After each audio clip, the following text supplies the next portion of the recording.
Next, I would like to invite Patrice Sutton of the UCSF Children's Center to present her presentation. Her presentation is entitled "The Role of Health Professionals in Prevention." Patrice. Hi, thank you so much. It's been really a delight to hear what we're all part of. It's very inspiring. Our center's research focuses on the impact of prenatal exposure to environmental chemicals and stressors on children's health. So our goal is to actually transform our research finding into healthy pregnancies.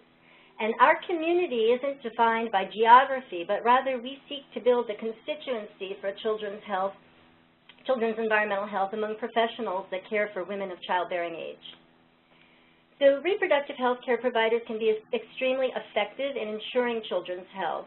First, they're uniquely poised to intervene during pregnancy and thus impact exposures during critical windows of human development. Second, pregnancy is an opportune time to intervene because women and men who are planning a family or expecting a baby are intensely interested in the health of their future children, and they look to their healthcare providers as a trusted source of scientific information.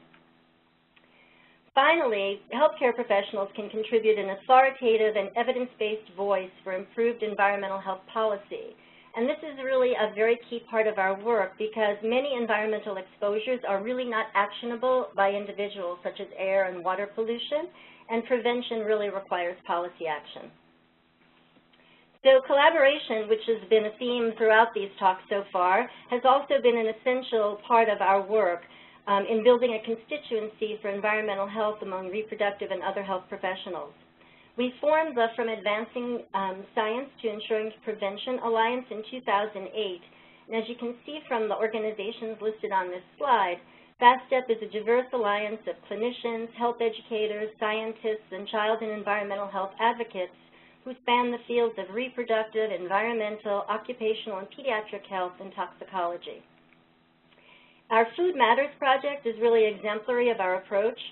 Food Matters is a clinical education and advocacy project led by two FASTEP partners, the San Francisco Bay Area Physicians for Social Responsibility and Healthcare Without Harm, and it's aimed at informing and activating a broad range of clinicians on food and related children's environmental health issues. So our center contributes scientific and technical support to the publications and clinical trainings that are really organized by SF Bay Area PSR and Healthcare Without Harm. And the focus is on not only how to advise and support pregnant women in making healthy food choices, but we really strive to link the food system to environmental health and to the underlying policy drivers of the industrialized food system.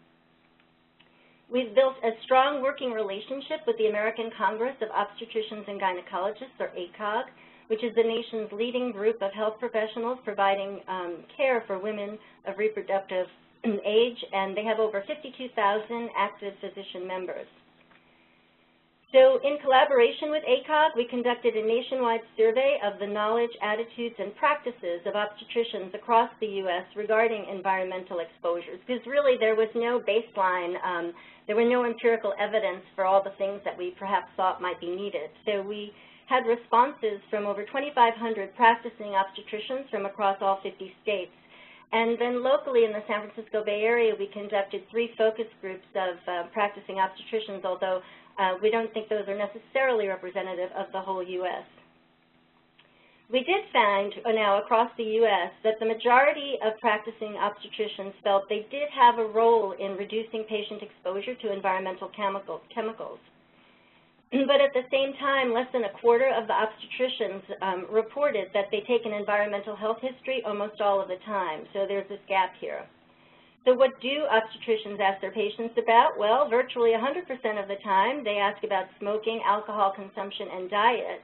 But they ask about environmental chemicals that we know are commonly found in pregnant women in the U.S., like pesticides, phthalates, EPA, PCBs, and the like, less than 20% of the time.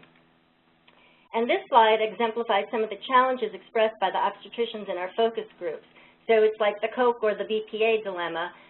What do you do when your patient or their child has, where do you start, basically? And also the concern that basically they have bigger fish to fry. There's a lot of issues that their patients come with them too.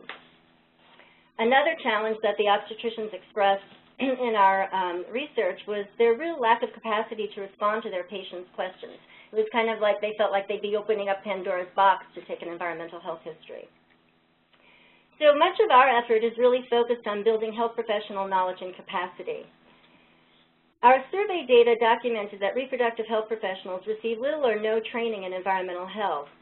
So our Fast Step partner, SF Bay Area PSR, has been organizing electives in environmental health for Stanford and UCSF medical students for many years. And we and our partners lecture in CME courses and other medical educational opportunities. But this January, to our knowledge, it was the first time that second-year medical students were actually required to have some environmental health training when Tracy Woodruff, because some of our collaborators on our center organized medical education and enabled us to have Tracy speak to the medical students, and they were required to listen.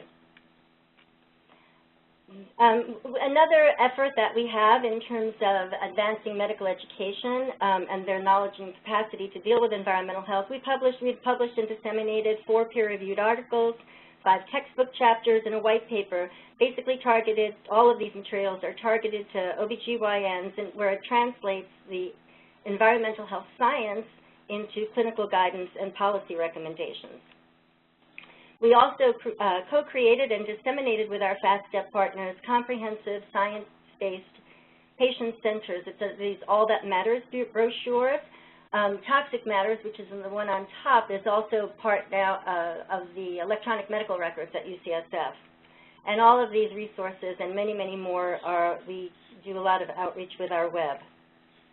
But one foundational and missing tool in building a constituency for environmental health among health professionals is a trusted, ready reference or compendium that provides healthcare decision makers with timely, evidence-based advice about exposure to environmental contaminants. So for those of you who know, this is the way our office looks like. This is Tracy.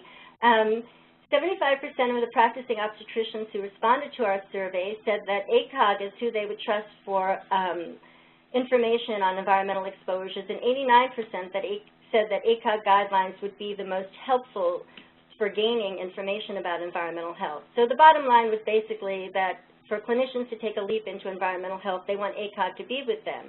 But the scientific evidence is voluminous, it's of variable quality, and it's really largely unfamiliar to health professionals caring for women and men of childbearing age.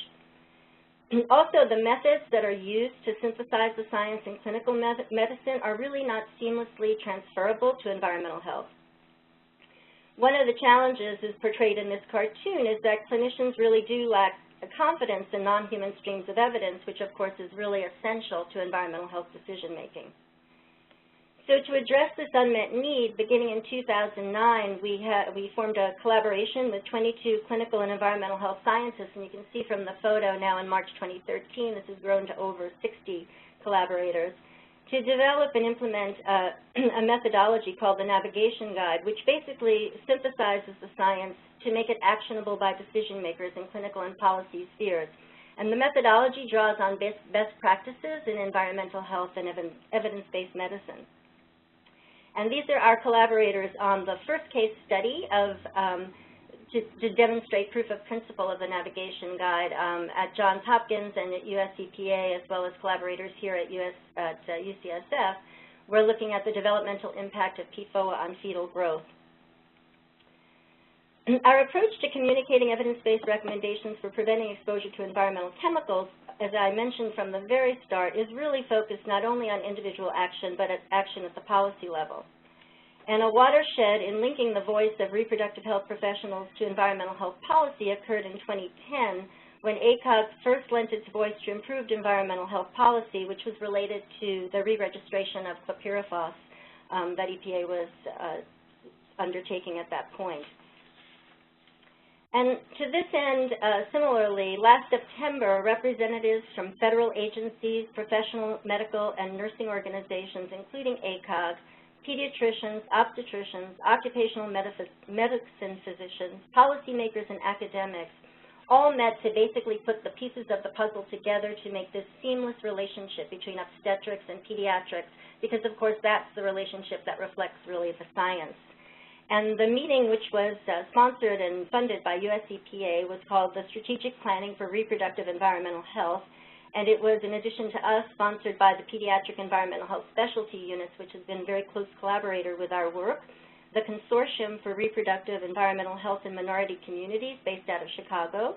And at the meeting, basically, we discussed and identified action items for clinical practice, healthcare, institutional, and policy spheres to effectively and efficiently address environmental health threats to reproductive and children's health.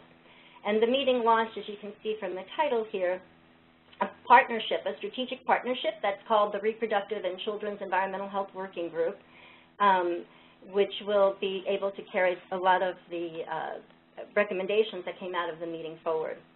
And in our efforts to harness the voice of reproductive health professionals into environmental health, we nominated our collaborator, who's been part of the navigation guide from the start and many other projects, Dr. Jeannie Conry, who's on the right-hand side of this photo. We nominated her for US EPA's Environmental Health Champion Award, which she received this past month from Lisa Jackson at UCSF in a summary. In an event that we had at UCSF. So, in summary, I wanted to just say reproductive health professionals are uniquely poised to improve children's environmental health, and we're working very hard, basically, here at our center to leverage this opportunity in both clinical and policy arenas. And all of the things that I've very quickly gone over here with you are only possible because of the wonderful team of folks that we have here at UCSF. Thank you very much, Patrice, for such a terrific and informative presentation.